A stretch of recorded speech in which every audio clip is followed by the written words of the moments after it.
साथियों, भारतीय दर्शन में यानी फिलॉसफी जो भारत की है उसमें पुरुषार्थ को बताया गया है कि धर्म, अर्थ, काम और मोक्ष ये मिलने के बाद में पुरुषार्थ बनता है। हमारे मानव जीवन के जो हम दुनिया में आए हैं, संसार में आए हैं, उसका उद्देश्य क्या है, किस तरह से अपने किस किस फर्ज को, किस ड्यूटी को कैसे निभाया जाता है और कैसे किया जाता है। साथियों, इसके बीच में कुछ और डाल दूं मैं। हो सकता है आपको लगे कि भारद्वाज जी ये कहाँ से उठा लाए। अगर आपके घर में पानी का पाइप लीक कर रहा है तो आपका प्रेशर पूरा नहीं मिलेगा। अगर नल में पानी नहीं आ रहा है तो ये मान लेना कहीं ना कहीं पानी की लीकेज पीछे हो रही है, और अगर यही लीकेज चलती रही तो टंकी खाली हो जाएगी पानी की। ये जो मैंने तुलना की है ना साथियों, ये आपके उस कर्म से की है जिस कर्म में कहीं ना कहीं अगर कोई कमी रह जाती है तो आपको उसका फल नहीं मिलता। लोग हमसे बहुत बार कहते हैं कि सर बहुत धर्म करते हैं, बहुत धर्म कर्म करने के बाद पूजा पाठ करते हैं, मंदिर जाते हैं, लेकिन उसके बाद हमें वो रिजल्ट नहीं मिलता जो हमें इस धर्म कर्म का मिलना चाहिए।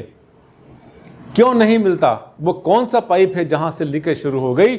आज मैं आपको यही बताऊंगा और आज आपकी आंखें खोलूंगा इस खास पहलू की तरफ। जानना चाहते हैं तो ये वीडियो मैंने आप ही के लिए बनाया है, क्योंकि डिमांड आई मेरे पास बहुत ज़्यादा और ये सवालों का लग गया मेरे पास ढेर। चलिए इस वीडियो पर चलते हैं आखिर तक और आपको देते हैं ये एक बहुत ज़्यादा बेशकीमती तोहफा।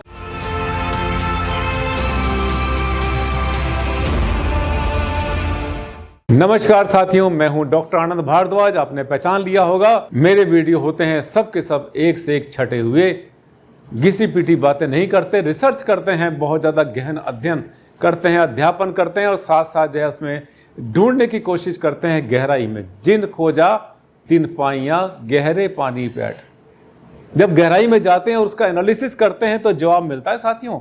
और ये जो चिंतन मनन करने का समय होता है ये अमृत वेला में होती है। ये जो सुबह के समय आपको, अगर आप उठते हैं 3-4 बजे और उठने के बाद सुबह चिंतन मनन करते हैं तो आपको पता चलती हैं वो सब चीज़ें, वो गहराइयाँ जो आमतौर पर आपको दैनिक जो आपकी दौड़ भाग की ज़िंदगी है जिसमें भागे चले जा रहे हैं सुबह से शाम तक, उसमें नहीं मिलती। मेरी रिसर्च का एक बहुत बड़ा हिस्सा क्या है कि ऐसे कभी ना मिलेगा धर्म कर्म का फल। क्यों नहीं मिलता? आप जाते हैं बहुत बार किसी धार्मिक स्थल पर, सोचिए, एक एक बात को ध्यान से सुनना, मेरी बात को मैं क्या कहना चाहता हूं। आप जाते हैं किसी भी धार्मिक स्थल पर, धर्म कर्म करने के लिए जाते हैं, लेकिन वहां पर जाने के बाद में उसके बाद आगे कहीं सैर सपाटे के लिए निकल जाते हैं। हरिद्वार गए या कहीं गए, आप जिस धर्म के भी हों, मैं किसी एक धर्म की बात नहीं कर रहा हूं, हर धर्म के ऊपर, हर संप्रदाय पर, हर कास्ट एंड क्रीड के ऊपर ये नियम लागू होता है कि जब भी आप किसी धर्म कर्म के लिए अपने किसी भी धार्मिक स्थल पे जाते हैं तो वहां जाकर अपने घर पे वापस आएं, आगे उसके बाद में सैर सपाटे के लिए, मौज मस्ती करने के लिए आगे ना निकल जाएं। यही है उसमें बुद्धिमता की बात। आगे चलते हैं। ये भी एक तरह से धार्मिक स्थल, ये हमसे किसी ने कहा, बताते रहते हैं लोग कि सर यहाँ से हम वहाँ पे गए थे, वहाँ से सोमनाथ गए, वहाँ से यहाँ गए और उसके बाद जो है बद्रीनाथ गए, बद्रीनाथ के बाद फिर हम घूमने के लिए आगे निकल गए बच्चों को लेकर, फिर वहाँ गए। ठीक है, घूमिए, देश विदेश जाइए, लेकिन आप जब किसी धार्मिक स्थल पे गए हैं तो आप वहाँ से बहुत ज़बरदस्त ऊर्जा लेकर आएंगे। आपके साथ एक बहुत ज़्यादा एनर्जी होगी, बहुत ज़बरदस्त चीज़ होगी जो कि आपके जीवन भर काम आएगी। आपके साथ अपने घर में अगर लेकर आएंगे तभी आपको लाभ मिलेगा, और अगर रास्ते में कहीं आपने टपका दिया, कहीं फेंक दिया, कहीं बांट दिया तो आपके साथ वो चीज़ वापस नहीं आएगी। आगे चलिए।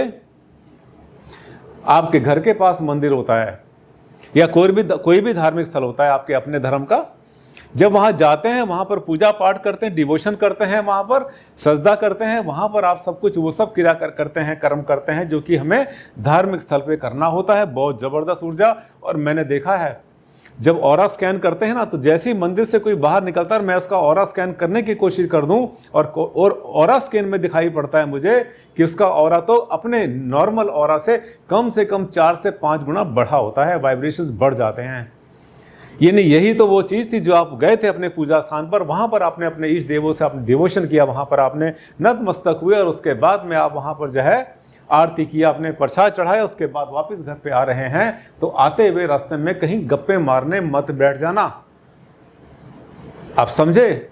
मंदिर से आ रहे हैं, घर के पास है, आपका 1 किलोमीटर है, 2 किलोमीटर है या पास में है, वहां से आते आते हमने देखा कि वहां पे जो कुछ वो अर्जित करके लाए, जो कमा कर लाए, वहां से धर्म कर्म का पुण्य, उसको रास्ते में ही कहीं फेंक कर चले आए, यारों दोस्तों से मिलने चले गए, या रास्ते में किसी और से मिल लिए, कचौड़ी खा ली, वहां पर कुछ और खा लिया, उसके बाद में घूमते घामते घंटे 2 घंटे में वापस आए, हरी हरी करते कि हम तो मंदिर से आ रहे हैं। तो आप साथियों लाए कुछ नहीं अपने साथ, छोड़ा पीछे।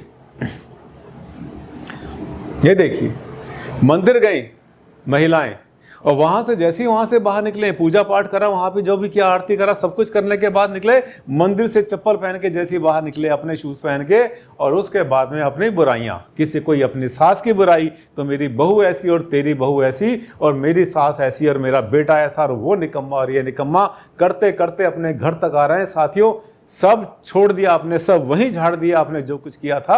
यदि ऐसी बातें करते, हरी हरी करते करते अपने घर तक आओ, नाम लेते लेते अपने घर तक आओ, प्रभु प्रभु करते आओ। ये सब चीज़ें जो सामाजिक क्रियाकलाप होते हैं, खास तरीके से एक दूसरे की चुगली रास्ते में करना, मंदिर से वापस आते हुए जाते हुए कर लो, कोई बात नहीं है, वैसे तो करने नहीं चाहिए, लेकिन जब वहाँ से आप वो ऑरा लेकर आ रहे हैं और उसके बाद जब किसी को आप कोस रहे हैं, चाहे वो आपके घर का मेंबर है, पड़ोसी है या कोई और दुश्मन भी क्यों ना हो, उसकी भी बुराई नहीं करनी चाहिए, क्योंकि आप वहाँ बहुत ज़बरदस्त ऊर्जा लेकर आ रहे हैं।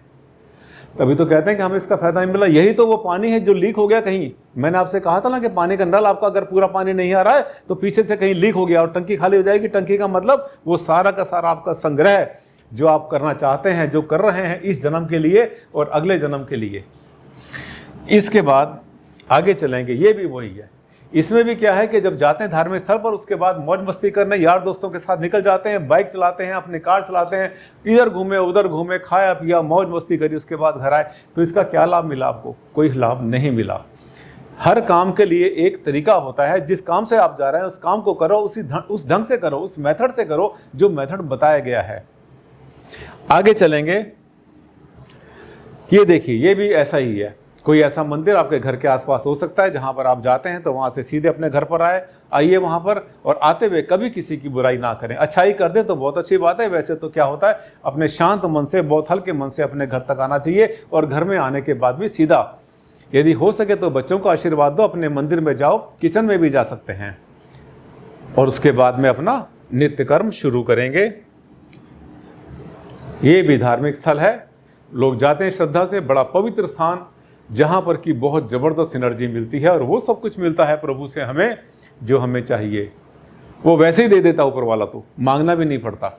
लेकिन जब आप ऐसी जगह जा रहे हैं तो ध्यान करें कि अपने गंतव्य पर जाएं। अब होता क्या है बहुत बार कि हम गए किसी मंदिर में, जैसे उदाहरण के लिए कई बार क्या होता है कि वैष्णो देवी चले गए या कहीं और चले गए, किसी और मंदिर में चले गए, ठीक है, 4 धाम यात्रा कर ली, कहीं भी कर ली, कोई बात नहीं है। और हमने बहुत बार ये भी देखा है कि न्यूली वेड कपल जिनकी शादी अभी हुई थी, वो ऐसा बताते हैं कि यहाँ से हम घूमने के लिए वहाँ गए, मंदिर गए, यहाँ से वैष्णो देवी गए, वहीं से हम सीधे निकल गए अपने हनीमून के लिए। वाह, बहुत बढ़िया।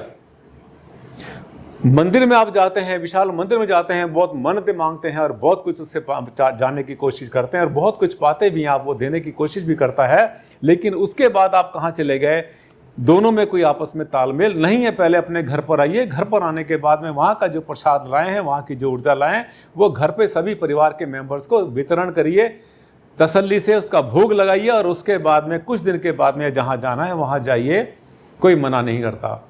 साथियों, एक छोटा सा वीडियो था, इस छोटे से वीडियो में मुझे लगता है मैंने आपकी आंखें खोल दी।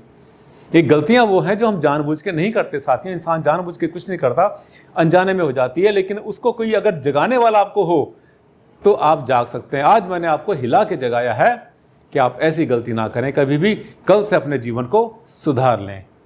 ऐसी होते हैं मेरे वीडियो। और मेरे अगर आपने जो है मुझसे फेस टू फेस मिलना है, प्रवचन मेरे आपसे सुनने हैं और मेरा अपने प्रेजेंटेशन देखना है आपने बिल्कुल सामने प्रत्यक्ष रूप से, तो मैंने आपको बताया था कि गाजियाबाद में 24 दिसंबर को एक बहुत बड़ा सेमिनार होने वाला है वास्तु एवं ज्योतिष पर। तो यदि आप उसमें इच्छुक हैं तो आप रजिस्ट्रेशन कराएंगे। अगला वीडियो फिर आपके सामने आएगा और एक टॉपिक होगा बहुत ही बढ़िया जिसकी आप वेट कर रहे हैं, और उसके बाद में आपको लगेगा कि हाँ भारद्वाज जी, एक एक वीडियो आपका एक बिल्कुल सच्चे मोती की तरह होता है, घिसे पीटे टॉपिक नहीं लेता। अगले वीडियो में फिर आपसे मुलाकात करता हूं, तब तक के लिए मुझे इजाज़त। Thank you very much and take care.